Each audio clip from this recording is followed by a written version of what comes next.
Hello বন্ধুরা, formula less math YouTube চ্যানেলে সুস্বাগতম।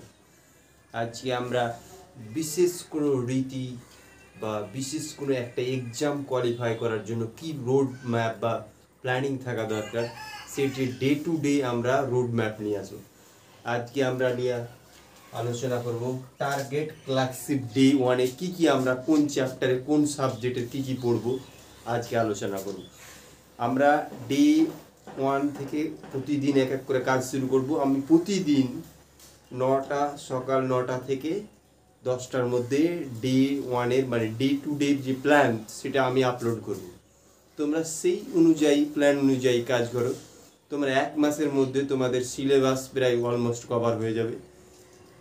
শুধু জিকেটা একটু বড় ভাস্ট অনেকগুলো সাবজেক্ট হয়, তাই হয়তো হবে না, কিন্তু তোমার অলমোস্ট সিলেবাস কভার হয়ে যাবে। তারপরে আবার রিভাইজ করতে শুরু করবো। তো এখন হচ্ছে এক একটা সাবজেক্ট ভালো করে বা চ্যাপ্টারগুলো ভালো করে পড়া। এখন আজকে ম্যাথের কি প্ল্যানিং নিচ্ছি, ম্যাথ আমরা কি শিখব।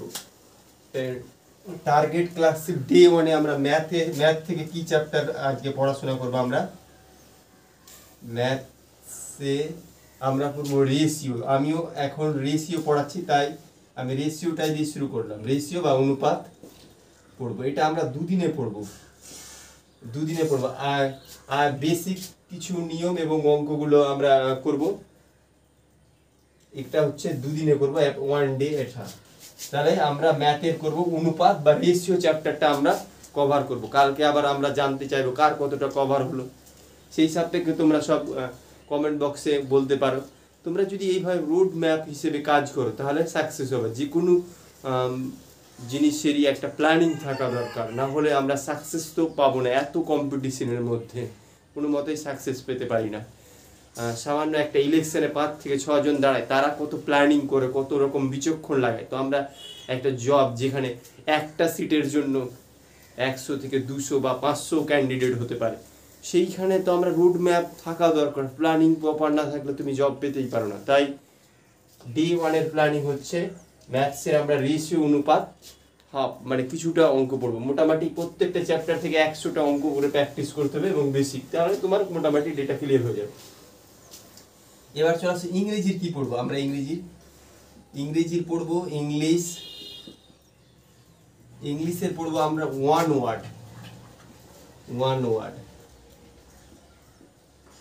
ওয়ার্ড থেকে প্রায় আমাদের ক্লার্কে 3 থেকে 4 নম্বর আছে।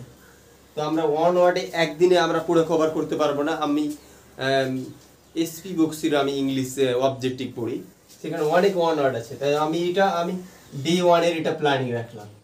প্রায় 50% 1 ওয়ার্ড পড়বো, মানে এখান থেকে 2 থেকে 3 নাম্বার ক্যারি করব। আচ্ছা, জিকের কি পড়বো। জিকের যেখান থেকে সব থেকে বেশি ভালো টপিক, যেগুলো থেকে বেশি কোশ্চেন আছে, সেগুলো নিয়ে এখন আমরা পড়াশোনা শুরু করব। জিকের মধ্যে জিওগ্রাফি রিভার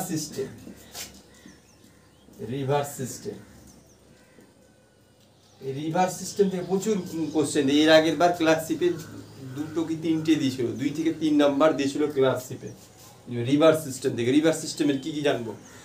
রিভার সিস্টেমের প্রথমত জানবো প্রত্যেকটা রিভার সম্বন্ধে ভালো করে জানবো। তো সে কোথা থেকে উৎপন্ন হচ্ছে, কোথায় গিয়ে পড়েছে, ওয়েস্ট ফ্লোয়িং না ইস্ট ফ্লোয়িং, কোন নদীর তীরে কোন শহর আছে, এইগুলো। তারপরে নদীর নাম, কোন দেশে কোন নদীর নাম।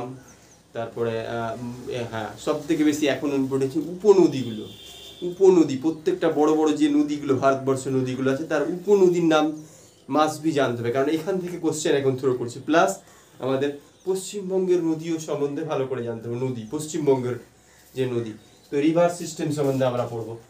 এইটুকু আমাদের ডে 1-এর প্ল্যানিং থাকছে। তোমরা যদি কভার করো দেখবে দ্বিতীয় দিন তোমার পড়া ইমপ্রুভ হবে। প্ল্যানিং না করে কোনো কিছু হবে না, তুমি কোনো মতেই কোয়ালিফাই করতে পারো, এত কম্পিটিশন এখানে। তো প্ল্যানিং তো করতে হবে। তাহলে আমরা আবার বলি কি পড়বো। ম্যাথে পড়বো রেশিও অনুপাত, ইংলিশে পড়বো 1 ওয়ার্ড, জিকেতে পড়বো জিওগ্রাফির রিভার সিস্টেম। তো জিকেতে আজকে একটাই দিয়ে শুরু করি, এরপরে 2 বা 3টে সাবজেক্ট মিলিয়ে দেবো। আচ্ছা, এবার স্যার কতক্ষণ পড়বো। আমি অনুপাতটা ধরে 2 আওয়ার পড়তে হবে। তুমি যে কোনো টাইম বেছে নাও, আমি তোমার টাইম দিচ্ছি না, তুমি যে কোনো টাইম। এটাও English 1 hour 1 to half an hour. আর রিভার্স এই জিকে সবসময় 2 আওয়ার থেকে 3 আওয়ার নিতে হবে, তার যে 2 আওয়ারই ধরলাম।